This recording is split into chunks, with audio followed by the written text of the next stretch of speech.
Problemáticas en el sistema jurídico mexicano. Hola, mis queridos y queridas estudiantes, ¿cómo se encuentran ustedes? Espero que se encuentren muy bien. En esta oportunidad vamos a abordar los temas 3 y 4 de nuestra asignatura, denominados Problemáticas en el sistema político y en el sistema económico mexicano. Así que vamos a dar inicio a esta aventura del conocimiento. Miren ustedes, todo pueblo, todo grupo social busca las mejores maneras para organizarse, para vivir en sociedad. Busca aquellos métodos, aquellas técnicas, aquellas estrategias que le permitan desarrollarse en sociedad y que les permitan construir un futuro común de la mejor manera. El Estado mexicano no ha sido la excepción, mis queridos y queridas estudiantes. El Estado mexicano ha transitado sin duda por diversos momentos a lo largo de su historia que le han impuesto retos importantes a estas formas de organización. Particularmente recordemos que México pues se desligó de una monarquía, de la monarquía española en el siglo antepasado, y a partir de ahí empieza de verdad una lucha constante por construir un mejor pueblo para todos, ¿no? Un pueblo independiente, un pueblo que busca sus mejores maneras de gobernarse, las mejores maneras de construirse económicamente hablando y de construirse, por supuesto, culturalmente hablando. A partir de ese momento, se empieza a delinear la historia del México independiente. 1814 fue una de las primeras constituciones que, aunque no tuvo vigencia práctica, delineó un sentimiento muy particular del México de aquella época.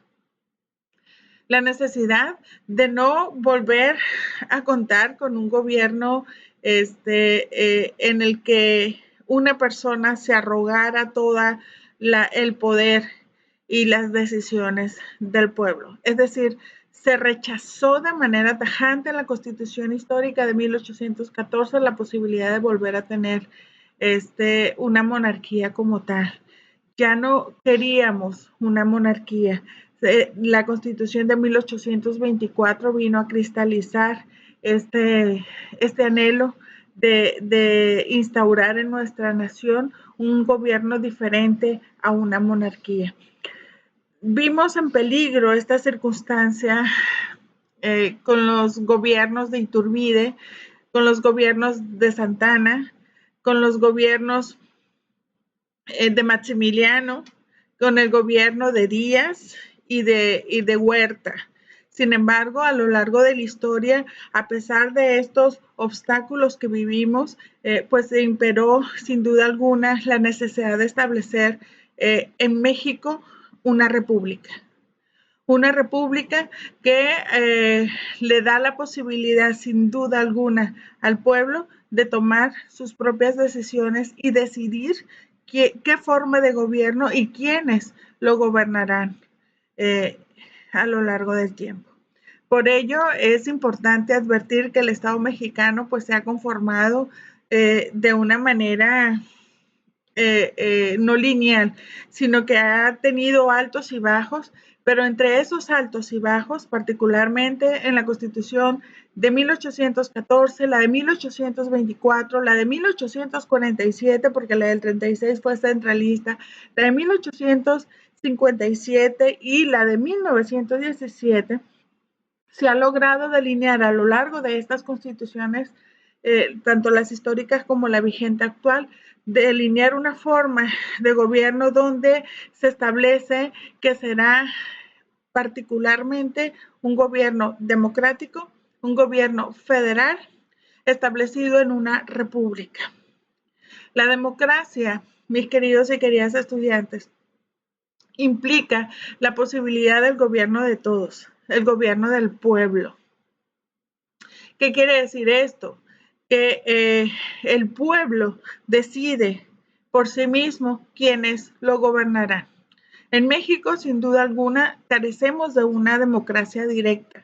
Esto es, donde directamente las personas podamos elegir a quienes nos gobernarán.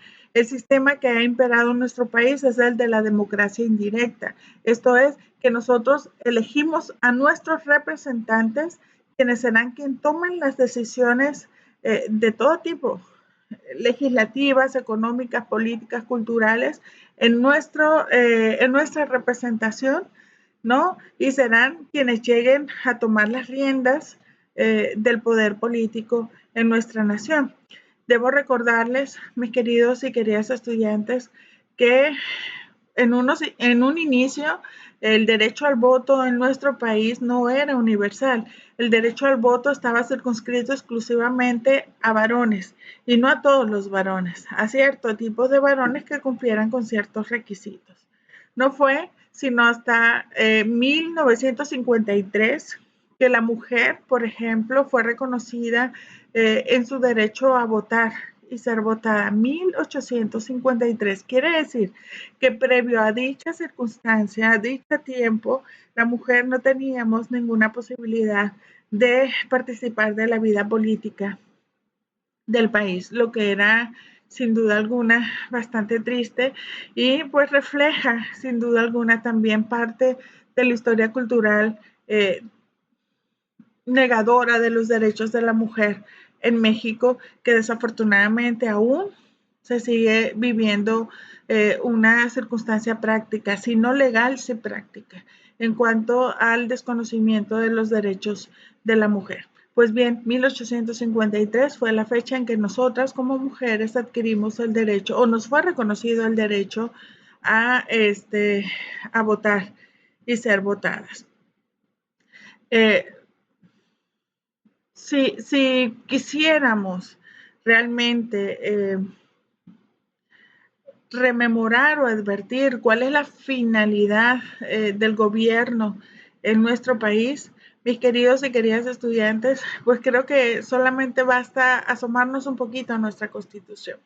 La Constitución establece que el gobierno se instituye para el pueblo y en favor del pueblo y por el pueblo. La soberanía nacional establece en nuestra Constitución, se origina en el pueblo, ¿no? Y la soberanía no es otra cosa más que el derecho que tiene el pueblo de tomar sus propias determinaciones. Se prácticamente implica la autodeterminación del pueblo mexicano, ¿no? Nosotros como pueblo tenemos ese derecho a tomar las decisiones que consideramos más oportunas para nuestro país, tanto en lo político como en lo económico, como en lo cultural y en lo social, ¿no? Se supone, por tanto, que todo gobierno establecido en el Estado mexicano tiene como propósito, en el ámbito exclusivo de sus competencias, posibilitar los derechos humanos de la población mexicana.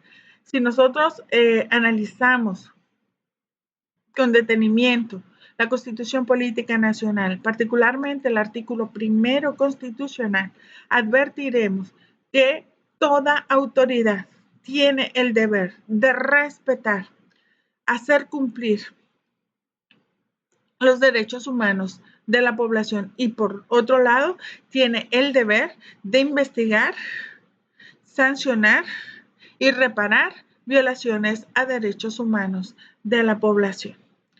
Por tanto, mis queridos y queridas estudiantes, toda autoridad que se instituya en el Estado mexicano tiene que tener como base esta ideología, ¿no? Si nosotros nos preguntásemos, ¿qué debe ser el gobierno y cómo lo debe de hacer? Es muy claro, el artículo primero constitucional lo establece. El artículo constitucional que nos establece que la soberanía radica en el pueblo también es claro al establecer que, por tanto, todo acto gubernamental, toda acción gubernamental debe de ir en beneficio del pueblo. El poder, mis queridos y queridas estudiantes, el poder político implica, en esencia, un beneficio enorme para el pueblo. En esencia, en la práctica, ha sido diferente. Desafortunadamente, pareciera que los partidos políticos no tienen muy clara o no han tenido muy clara esta conciencia, ¿no? De que están ahí para servir al pueblo, no para servirse del pueblo. Los partidos políticos deben representar, sin duda alguna, la valiosa oportunidad para el pueblo mexicano de cristalizar sus anhelos de justicia, sus anhelos de desarrollo económico, de desarrollo social, de desarrollo cultural, sus anhelos de poder estructurar un proyecto de vida digno y que las estructuras elegidas para que den orden, estructura, seguimiento al Estado mexicano nos faciliten esa posibilidad de desarrollar nuestro propio proyecto de vida. Hoy día, mis queridos y queridas estudiantes, contamos con un sistema político bastante avanzado, ¿no? Un sistema político que cuenta, por supuesto, con una base normativa importante, tiene un reconocimiento en la Constitución Política Nacional y hay normas generales en este sentido que establecen la forma en que el Estado mexicano actualmente aplicará uno de los principios básicos de cualquier pueblo jurídicamente organizado, que es, por supuesto, uno, la legalidad, dos, la democracia y en nuestro país, pues, un sistema federal. Un sistema federal, mis queridos y queridas estudiantes, donde la Constitución Política Nacional se establece como el pacto, la representación del pacto federal en nuestro país.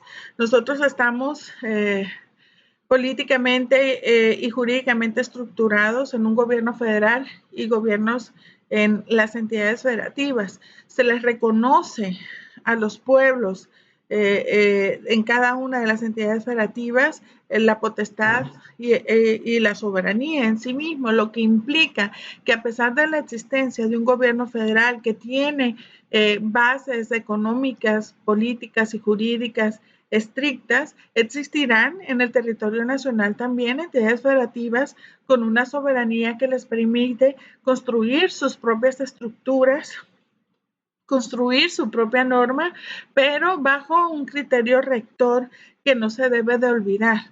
Ese criterio rector es que estamos todos vinculados en un pacto federal y la materialización de ese pacto federal lo encontramos precisamente en la Constitución Política de los Estados Unidos mexicanos. Y miren, hay algo muy interesante. Nosotros nos hemos acostumbrado a denominar a nuestra Constitución, disculpe, a nuestra Constitución como Constitución Federal.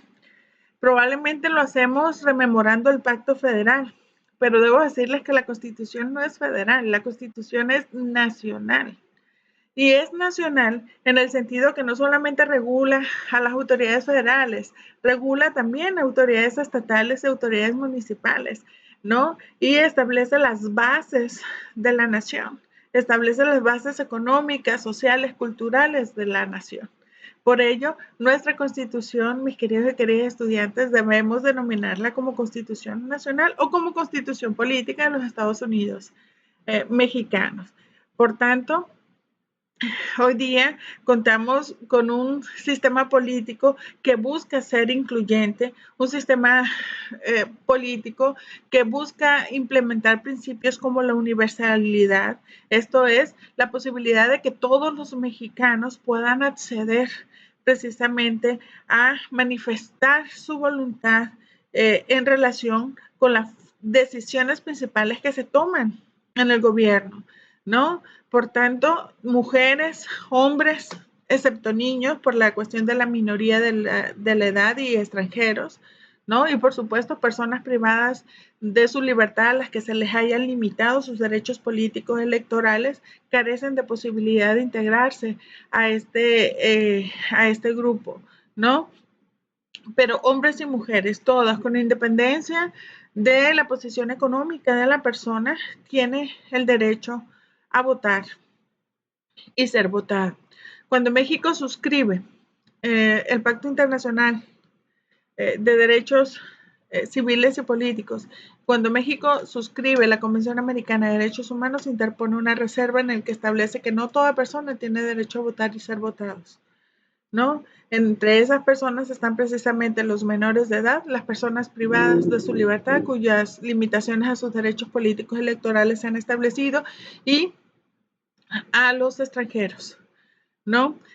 México, sin duda alguna, ha tenido fuertes impulsores para seguir ampliando el tema de lo político, para seguir ampliando el tema de la democracia.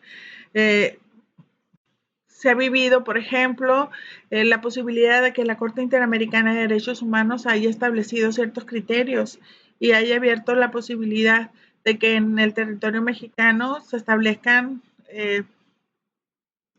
las candidaturas independientes. Hoy día gozamos de esa posibilidad y está reconocido en la Constitución. Si bien es cierto, la reforma constitucional se dio antes de la llegada de la sentencia de Castañeda Goodman, la intervención de la Corte Interamericana impulsó sin duda alguna esta circunstancia. Así que, como pueden darse cuenta, mis queridos y queridas estudiantes, en el ámbito del sistema político van a encontrar ustedes muchísimas temáticas que pueden serles bastante útiles para efecto de iniciar una investigación en su tesis.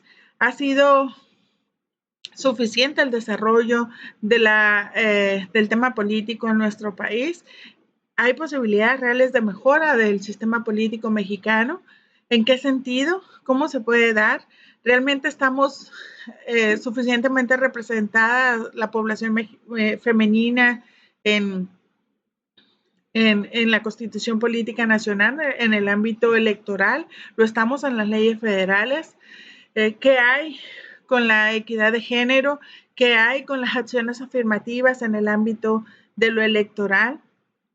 ¿Se dan cuenta? Son muchas cuestiones que podemos rememorar, que podemos analizar para buscar posibilidades de mejoras del sistema político nacional. Estamos ante la posibilidad de implementar una verdadera democracia directa en el país. ¿Es posible? ¿Es viable? Por la cantidad de personas que formamos parte. ¿Qué beneficios tiene la democracia directa? ¿Qué beneficios o qué perjuicios ha implicado la democracia indirecta? Estamos democratizando los partidos políticos en México.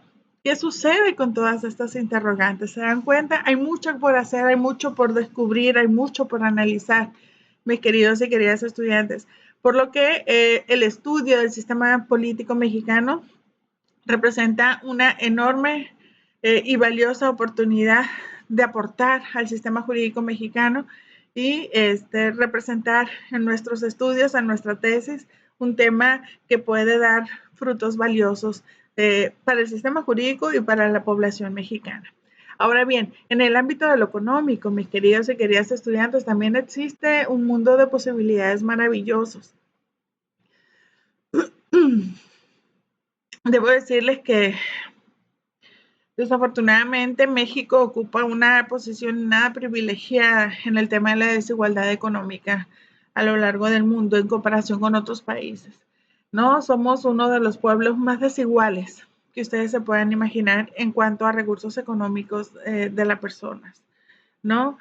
Eh, por otra parte, de manera incongruente, México es uno de los países cuyos recursos naturales son de una gran valía y de una gran riqueza, ¿no? Tenemos recursos de todo tipo que le generan una gran riqueza al país. Sin embargo, su gente vive en una tremenda desigualdad económica y en una tremenda desigualdad social. Esa desigualdad económica y esa desigualdad social, mis queridos y queridas estudiantes, nos sume irremediablemente en vínculos personales nada sanos y nada positivos. La violencia, la discriminación, la corrupción son parte precisamente de los resultados de estas grandes desigualdades. Miren ustedes, en nuestro país, desafortunadamente, la discriminación está latente. El sistema de clases que pudiéramos pensar formaba parte del pasado está muy presente, ¿no? Hay formas de discriminación tan sutiles de una clase a otra que se han institucionalizado, se han socializado, que pasan muchas veces desapercibidas, pero que ahí están y que implican el rechazo, la exclusión, la limitación de los derechos de las personas en razón a su condición económica. El tema económico, mis queridos y queridas estudiantes, es un tema que sin duda alguna necesita de mucho análisis, que está directamente relacionado, por supuesto, con el ejercicio político, que está directamente relacionado con el ejercicio de los derechos humanos. Y es indispensable realizar estudios desde un punto de vista jurídico, no solamente estrictamente económico, sino desde un punto de vista jurídico de la situación económica de nuestro país. Por tanto, mis queridos y queridas estudiantes, tenemos en estos rubros un coto de oportunidad maravilloso que hay que seleccionar adecuadamente para el debido selección, valga la redundancia, de nuestro tema de investigación. Así que les he presentado el día de hoy dos temas que son interesantísimos y que estoy segura serán una gran oportunidad para todos y todas en este rubro. Les envío un cordial saludo. Reitero, soy la doctora Jenny Judith Bernal Arellano. Sigo con ustedes pendientes en plataforma. Hasta pronto.